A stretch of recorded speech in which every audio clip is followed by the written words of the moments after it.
Hello, everyone, and welcome back to episode 5 of Beer League Rebound.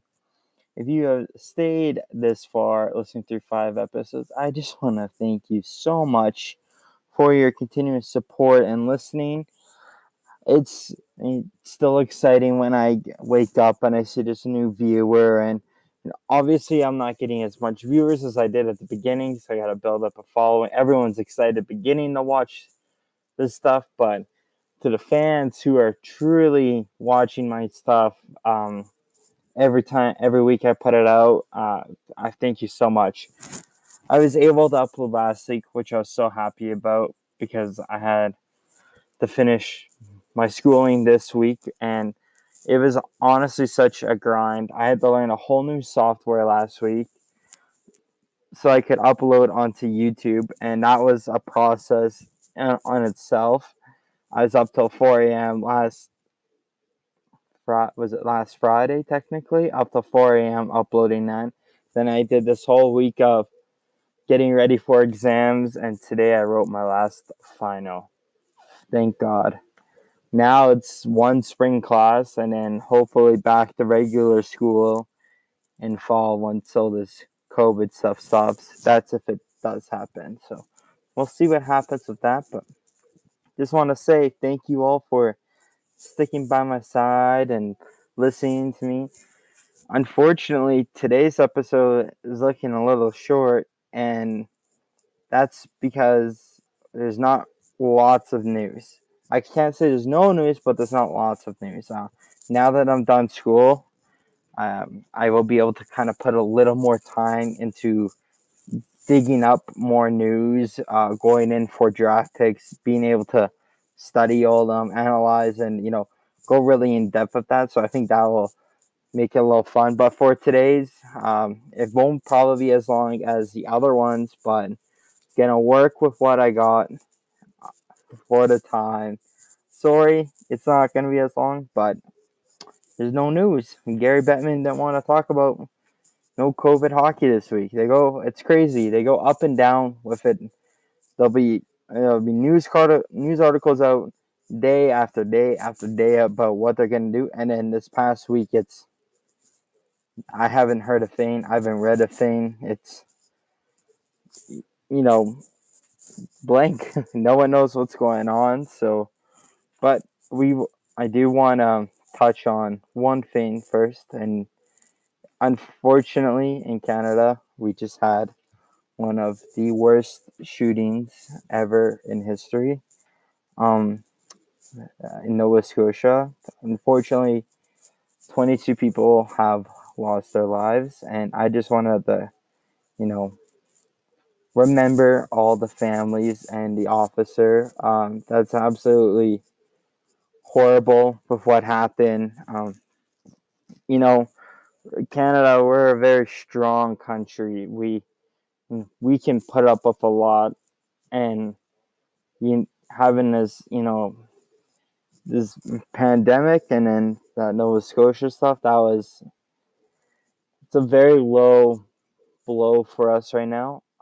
We'll be able to recover as we always do. We're very resilient as a country, which everyone loves. But you know, if anyone is obviously affected by that, feel free to you know make sure you're just taking care of yourselves and talking to other people, because it is such a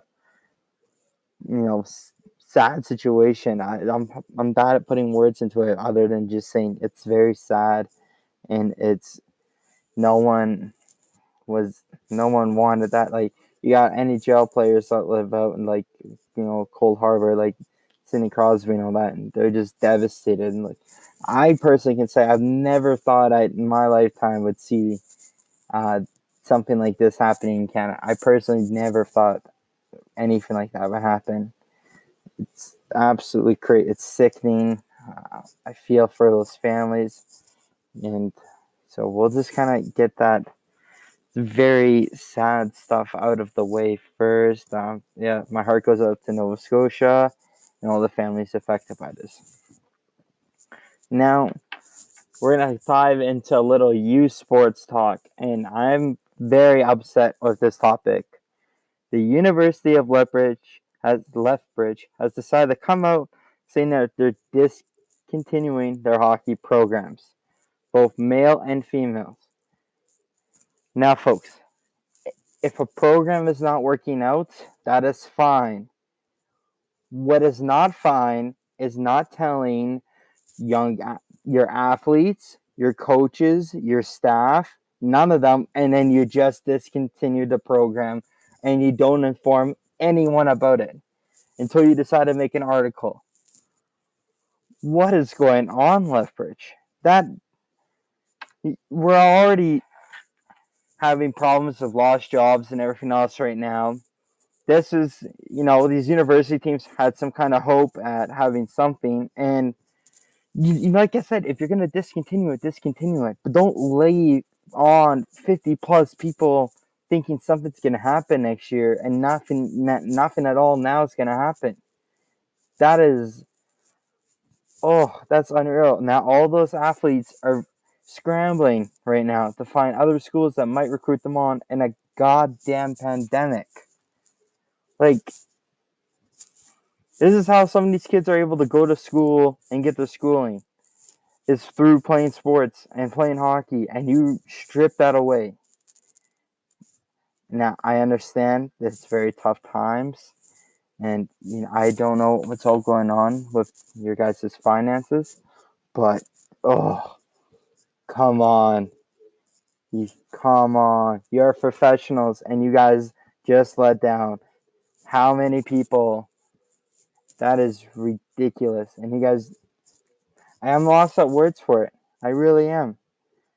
So many people were counting on this, and you couldn't even, not even a text message. Like, these guys received no notification that their dreams, their scholarships, those coaches' jobs, they brought their families there, everything is all gone now. And you guys didn't even have the nerve to tell them. You made them find out the hardest way possible.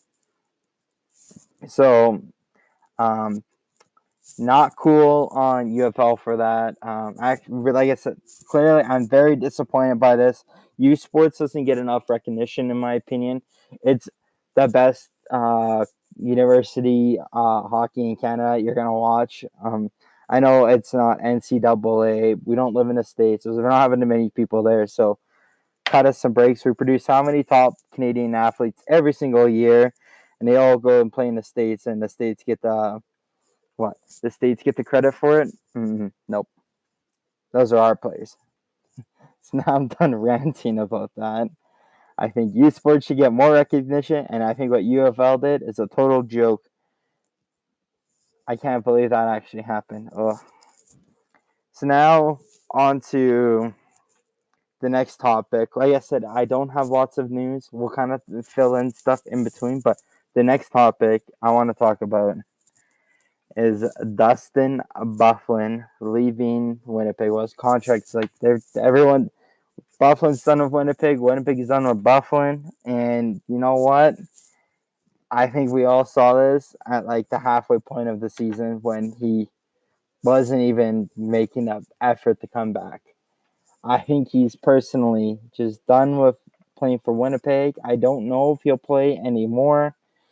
He was battling injuries and everything else, but as far as I've heard and everything else, he was done with Winnipeg, and now we'll see what happens from here on out.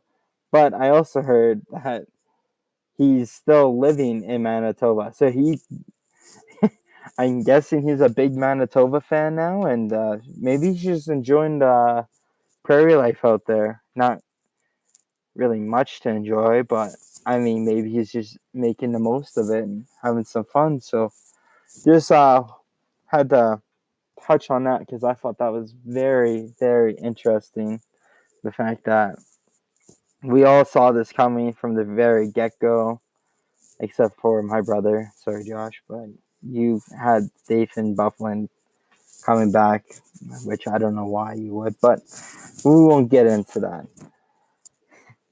So, yeah, that's for my topics, that's all I really had. I have other stuff I'm gonna toss in too, but we're gonna hop into that captain discussion I had brought up in the last podcast.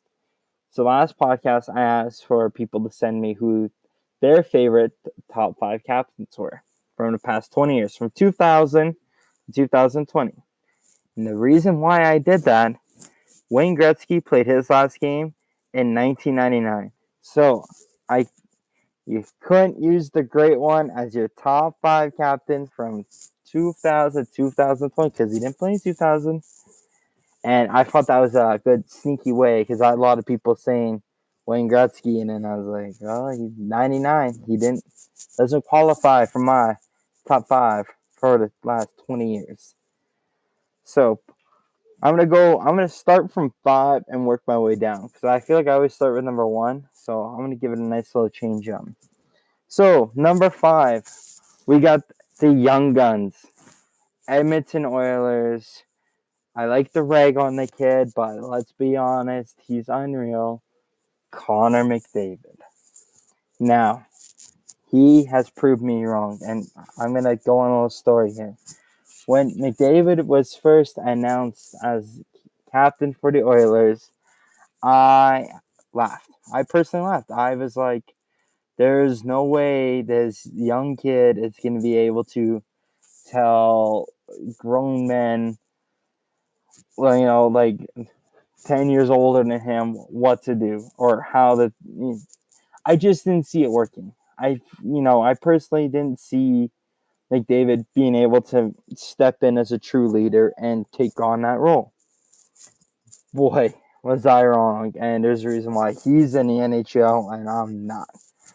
That kid has stepped up for that team time and time again, battling through injuries, scoring goals, getting assists, making plays, being a grit player, getting his team in the playoffs. They got his team in the playoffs this year, but then, the most horrible thing happened to Oiler fans, and that's this whole ball. Horrible for all hockey fans, but Oiler fans, I got to feel for you guys. You guys had a kind of a bit of a chance this year, and then COVID kind of got in the way. We'll see what happens if it, hockey still happens for this season, as I discussed last week. But yeah, so got to go with Connor McDavid for number 5. The kid's an absolute beaut. He's a stellar hockey player, and he hasn't even peaked yet, folks. We're just witnessing the beginning of him, which is scary if you think about it, because there's so much more he's gonna do and so much more he's gonna bring to the table. And if the Oilers can't utilize him, then that looks horrible on them because they got one of the best players in the world on their team right now. Him and Draisaitl together too. So yeah, number 5, Connor McDavid. Now, number 4, shout out to my friend Jeff. Gonna go with his team, Washington Capitals. Number 8, Alex Ovechkin. And I don't think I have to explain much on why he's been one of the best captains of the past 20 years. He has proved himself time and time and time again. And he's a very resilient player. It took him how many years to finally get his Stanley Cup? He got it in 2018. But he was continuous at scoring goals, being a playmaker, hitting guys. He does it all. He's another player on this list that reminds me of someone else I haven't mentioned yet. But when I mention him, I think you will relate. He is, unfortunately, the only international player on my list because I guess I'm very biased towards Canadian players. But, yeah, Alex Ovechkin, number 4. Does anyone remember, his goal against the Phoenix Coyotes? I can say Phoenix because how old this goal is when he's on his back sliding down the ice with his stick above his head. Unreal. And he's doing that at how young. And then now look at him on record to potentially beat Gretzky's scoring record, which is insane. Insane. Especially in this day and age of the game where Goalies are a lot better. The equipment's a lot better. There's so much speed to the game. Yeah, some people are going to argue, it's not as physical, or, it's not as much. Yeah, I understand. It's not like how it used to be back in the day. But for the game, now how it is today, we got a player who can score goals, get assists, hit, fight, and do it all in this game. It's unreal to watch him play, and I absolutely love. I'm a part at heart Ovi fan, so I hope you appreciate that, Jeff. Number 3, gotta go Colorado's best player, in my opinion. As I just mentioned, my opinion. Captain for them, we got Joe Sakic. Wow, this guy is an absolute beaut for the Colorado organization. He was able to do so much for them, him and, Y and all that. And, so he won the Stanley Cup in 1996 and 2001. And there's not, I wish there's more to say, but you already know. He's a Hockey Hall of Famer. He got induced in 2012. He's got one of the best wrist shots of all time. He's unreal. Colorado had one of, like I said, the best players at that time on their team, and he was a great leader for the Avalanche. Another thing I really like is just the consistency, like wanting to always be better, and that's like every professional athlete. But the captains just seem to always take it up a notch. So, got to give it to Sakic at number 3. Number 2, Alberta boy, Jarome Iginla.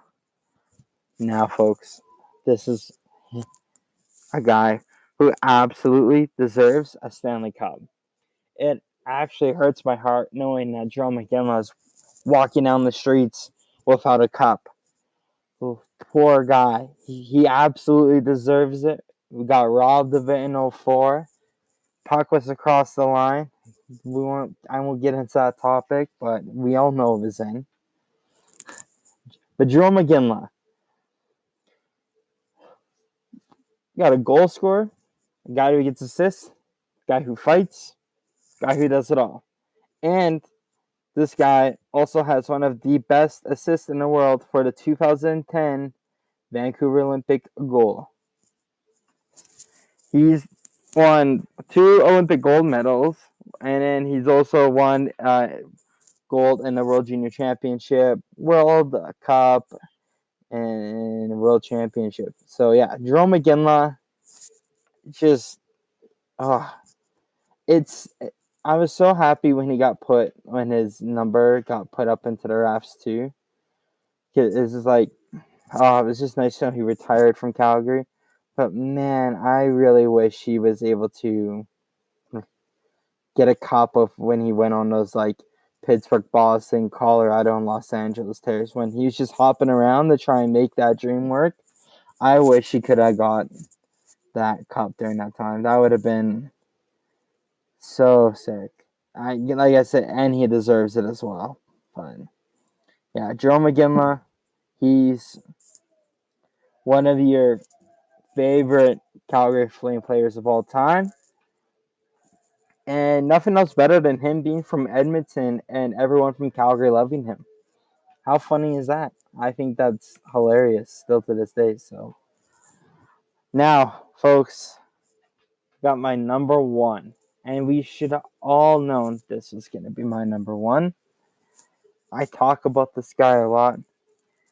He has a very special place in my heart. Sidney Crosby. Now, like I said, some of you are going to think I'm biased, but that's okay, because Sidney Crosby has proved what it is to be a leader, a resilient player, a goal scorer, assist maker, playmaker. Like all these captains I mentioned, they can do it all, and then they do it time and time again. Sidney Crosby, though, he just takes it up an extra notch. And it shows. It shows in his game. Good example of Crosby is from this year. I bought tickets to go watch the Penguins this year. I was all excited to go watch, and Crosby was injured. And during that time, the Penguins were doing, we're doing pretty well. We had Malkin, who was tearing it up. Got to watch Malkin get his 400 goal against Calgary. Sorry, Calgary fans, but that was awesome. And then we got to see, then we get Crosby coming in, and then it was his first game. I forget what he did, but he got like 2 goals and one assist, or 2 assists, 1 goal. He just came in and just tore it up, like didn't skip a beat. First came back from injury and a surgery, and yeah, coach, put me out there. I'll put up 3 points, no problem.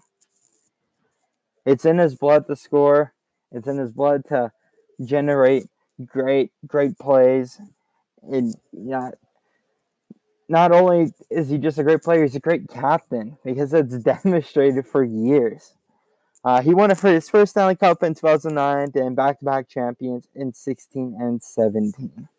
So, Sidney Crosby, you're my favorite captain from the past 20 years. I think you're most people's favorite captain from the past 20 years. Just everything he's done for his community and everything else. Like, lots of these guys have done everything for the community, but I just, I'm a huge Crosby fan. I've idolized him since very young. His work ethic, everything about him is just a true professional. So, got to give it up to Crosby. So that was the top 5. This was a very hard thing to do, because I'm gonna go list off some honorable mentions, but you got guys like Chara, Giordano, Tage, Shane Doan, Getzlaff, and this is a hard list to make, but I felt like it was a lot of fun. So I'm glad we were able to, I could talk about my favorite top 5 captains and all that. I kind of want to dive in on a little bit on the junior side of things. So I want to know who your top 5 WHL teams are. I'm personally not going to list a top 5 WHL teams. I want you guys to send me your top 5 WHL teams. Why they're your top 5 WHL teams. Sorry, we won't do WHL. We'll do WHL, the whole CHL. So if you want to go Quebec, Ontario, WHL, I want to kind of dive into more junior hockey, some guys upcoming. So if you guys are able to send me stuff about these teams, I'm doing all this research, I'll get to understand why they're your favorite teams, so I can talk about the next podcast. So in order for me to be able to have this topic for next week, I need you guys to reach out to me about this. If you're able to do that, that would be awesome. Now, I also potentially have an interview scheduled for next week. I talked to him in Walmart. We did our social distance before anyone says anything. We just crossed paths at Walmart, but my friend is, I won't say who it is yet. I like to leave it up as a little bit of a surprise, but he helped me break into this podcast, what do you want to say, network or whatever. He kind of showed me the ropes, had me on his own show. I've talked about this guy to some of you, so you already know who it is, but I'm gonna have him come on, talk about his time of doing a podcast and what he's been able to take away from it. So that's where I'm gonna leave that. So interview, I got a bunch of interviews that I'm gonna be running through here in this next bit, and since I'm done school now, I get to put a little more time and effort, actually a lot more time and effort into this podcast. So look forward to more interviews and everything else.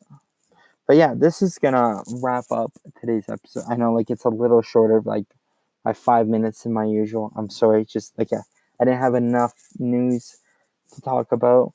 But I felt like the top 5 captains was a fun thing to talk about. Disappointed still in you, UofL. Bring back your program if you're ever able to again, because you're letting down a lot of kids, dreams and coaches and everyone else's. And I understand it's tough times, but man, like, you gotta let someone know if you're gonna do that. Anyways, you already know how I feel about that. So, thank you again for listening, and I look forward to talking to you guys next week.